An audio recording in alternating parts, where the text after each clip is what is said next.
need a leader of the future, not one of the past.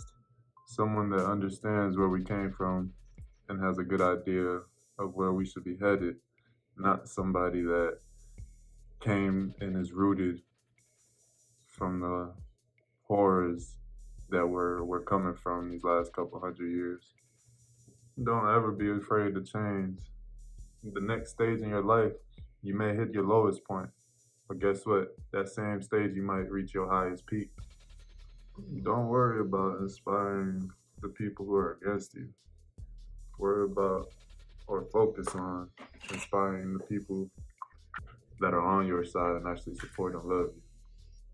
Too many times we get caught up in trying to validate ourselves through the opposing side's perspective on us, but that just leads to turmoil and frustration.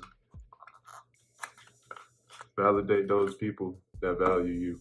This pandemic this past year has been tough, but it has gave us the opportunity to recondition our minds on a lot of different parts of life.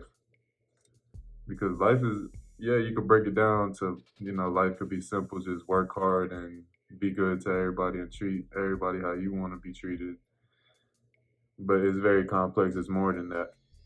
So with that being said, this pandemic has gave us the time to decompress ourselves and really see what the world is and what we are in the world.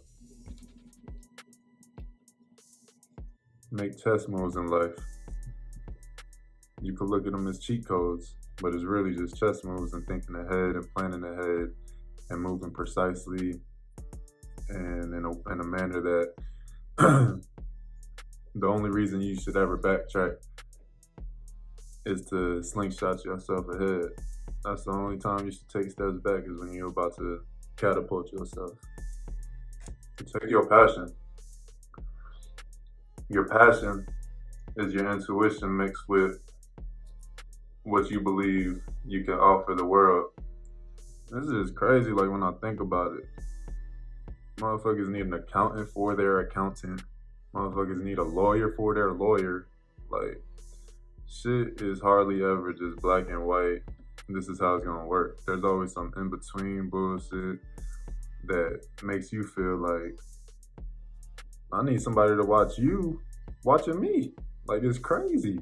Like, how could I ever just close my eyes and be like, let this happen? You can't. You always gotta be hands-on with what you care about and what you're invested in. Weakness is what leads to wickedness. Because at your weakest point is when the devil starts to find his way in and really distort your mind and make you believe that you need to fall for temptation in order to feel better about yourself or able to move forward in your life. This isn't true. When you're at your most tempted is the height of the fight, and that's when our actual free will comes in and deciding, are we going to do what's right or are we going to do what feels right? And all the time what feels right isn't always good. Yeah. I just don't understand why the IRS just don't do the fucking taxes for us. Just they know what they're taking from us every check. They know they have all the data. Why do they leave it up to us to make mistakes so then they could capitalize even more on our mistakes? Like, just file everything, tell us what we get at the top of the year, tell us what we owe. Like, just do it all at that point, since y'all are already auditing and shit like that. Once you think something's fishy, just handle the shit and then there'll be less discrepancies. That's just my opinion. Maybe there's more to it. I believe selfishness is the vessel to selflessness. I don't believe you could get to a selflessness place without ever being selfish. Because to be able to give, which is selfless, and to be able to put others ahead of yourself, you must be in a position of value and a position to alleviate people's pressures. And without being selfish, I don't believe you can maintain these attributes. There's hardly absolutes in this world. But when you get close to 100, like let's say something is 90% absolute, sometimes you got to make that 90% 100 just to be at peace. You got to always accept the exception. Without that, it's gonna be a very frustrating path. You can't really enjoy life without accepting death. There's hardly ever any absolute. The closest thing to 100% that we have on this world is controlling how we react, actually harvesting our energy intentionally in a manner for self-growth and growth of those around us. However you want to look at it, growth has to be involved for progress. This cryptocurrency throwing a motherfucking curveball into the economy for real. It's been a slow burner, but that shit might be here right now. That shit really might be here. Just because something was able to get you somewhere doesn't mean it'll take you to the next place you need to be. Adjustments should always be in the calculation. When they say we were created in God's image, that was imagery. It wasn't literally. That's why when dissecting stuff like religion, you must realize a way to decipher from literature and literal. Taking it literal that we were made in God's image makes us believe we're godly, as well as makes us put structure and constraints on what God really is. God isn't a man. Why do we refer to God as he? That's man's ego that did that. Shit's crazy. You really can't be a slave to anything, even if what that thing is may seem to be positive, like love. You can't be a slave to love. There's always loopholes and stuff that you will definitely get hurt if you are headstrong, even if it's pure. If you're headstrong about that, you won't see the manipulation coming your way to hinder you. You always got to think ahead, and thinking ahead doesn't allow you to believe in one thing wholeheartedly, because this world is so subject to change.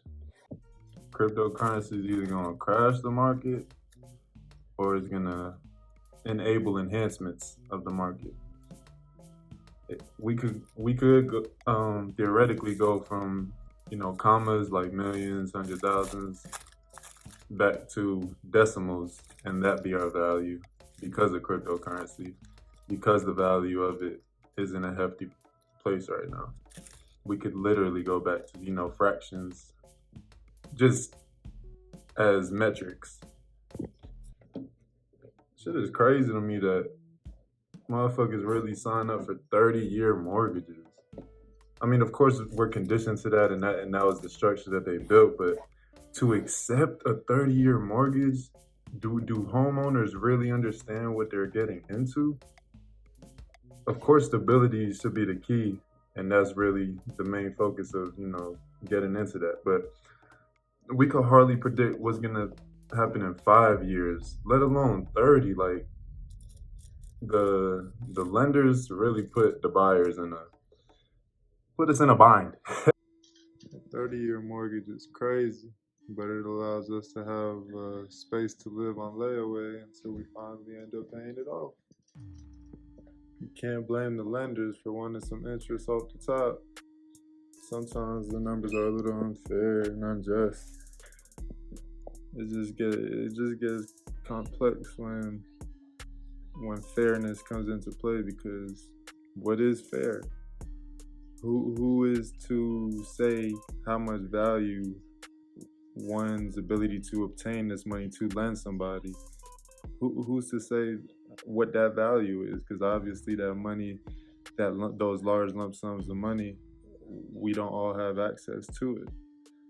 So those people are necessary that do have those lump sums, and to be quite honest, they're the ones that should be able to set the bar and stuff like that on the paybacks and on what the interest is really worth.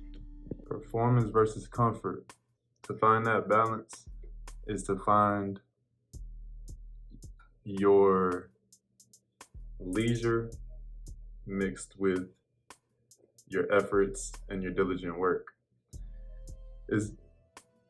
Of course, finding any balance is difficult, and every balance is different because it depends on the person's gravity on this planet, on this person's equilibrium on this planet, and everybody stands on the soil differently. Culture is always ahead of society. Tradition is culture. Tradition is culture. It's not purpose. Tradition isn't principle. Tradition is just what felt right at a certain time that got carried on for maybe most of the times for longer than it should have, to be honest. Society doesn't adjust to culture until they see how sustainable that part of the culture is. And now they begin to adjust, and now they make their moves. And as long as they can monetize it, they'll be okay with regulating it. Just as marijuana. That shit was taught to us since I was, small, that this is a hard drug, very bad, but this is a plant. This is a healing plant. But now all of a sudden, this shit is all widespread accepted just because of certain people in charge want to make an adjustment. I applaud them. But let's just keep in mind that we, as people, we can't just be waiting around to tell us what's right and wrong. But that's a tough concept as well, just because, some people do need that guidance and that structure. Some people do need the shepherd to guide them into the best direction. It gets sticky because not all men are not created equal. All men and women are created rationally in ratios, because together we equal one. Alone, we're just fractions of humanity. We're just decimals of humanity. But together we are one. But that togetherness has never been displayed in our history of civilization. Togetherness has not been visualized. I really want to see what that looks like.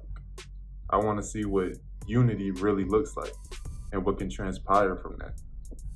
Can good get to great without the battle of evil? Unravel your truth and then harness your energy into momentum. Remain as pure and true to yourself as you possibly can, depending on your circumstance. Before conquering anything else, you must conquer yourself. Find your special within you, then apply that to the universe. Just like some eyes need glasses, some minds do as well. The worst pain and the worst things are the things that we can't see, the things that aren't visible, the things that we only can attempt to explain. But if you're not bleeding out blood right now, doesn't mean you're not internally bleeding. There's just so many complications that could be occurring, but some stuff gets overlooked because it's not visible. The best way to freedom is striving to control all of your reactions and preparing for your action. Cut!